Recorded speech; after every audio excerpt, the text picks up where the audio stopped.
The cost of becoming the 1%.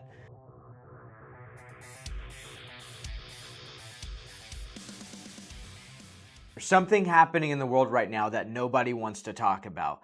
I talk to people all the time in their 50s and 60s, good people, hardworking, loyal, honest, but when you really sit down with them, that's when they open up.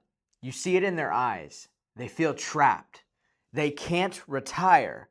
They're tired, they're burned out, and they're stuck in a system that promised them freedom if they just played by the rules. They did everything they were supposed to do, and now the finish line moved again.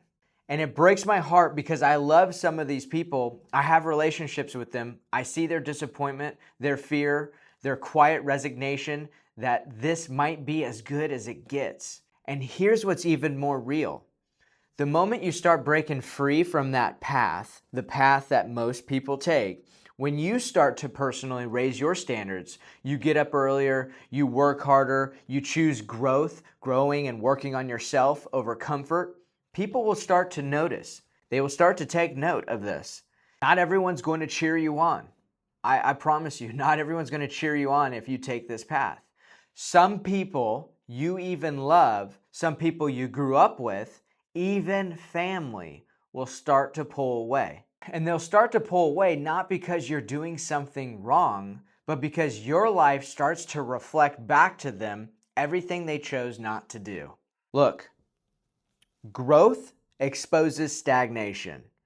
Discipline makes excuses uncomfortable. And purpose, it makes aimlessness feel real. That's the cost no one tells you about when you start becoming more. Some people will be inspired by your journey, and some people will get bitter because the truth is your commitment to leveling up threatens their comfort. I've felt this personally. There are decisions I've made with people that didn't agree with those decisions. There are paths I have chosen that made some people uncomfortable. But here's the thing, I'm not building this life for them, and neither are you.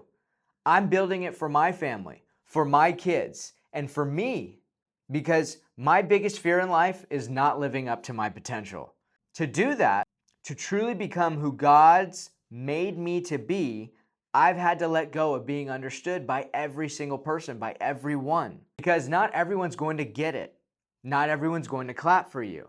But I promise you this, at the end of your life, you will not regret trying. You will regret playing small. You will regret silencing your voice, your gift, your fire, just to make others more comfortable. You will regret the dreams you buried, the businesses you never started, the discipline you abandoned, the standard you lowered just to stay accepted, to have conformity. And when that moment comes, no one else will carry that pain but you. That's why I work like I do. That's why I push past excuses. I'm not perfect. I make mistakes. Sometimes I fall short, but that's why I say no to comfort, no to compromising, and no to anything that tries to put a limit on what I know I was born to do. This video is for the few who feel that pull to become more. I know it's lonely sometimes. This is a lonely path. And I know it's also kind of hard to explain this, but I want you to hear this from someone who's living it every single day right now. You're not crazy for wanting more. You're not selfish for raising your standards. You're not wrong for leaving behind what no longer serves your growth. If your dream is big, the path will be narrow. And if you want to be in the 1%, you have to do what the other 99% won't. They won't train when they're tired. They won't lead when they're afraid. They won't speak the truth when it costs them their comfort. But you will. Your legacy depends on this. Your legacy depends on it. You don't owe anyone your potential, but you owe it to yourself to pursue it.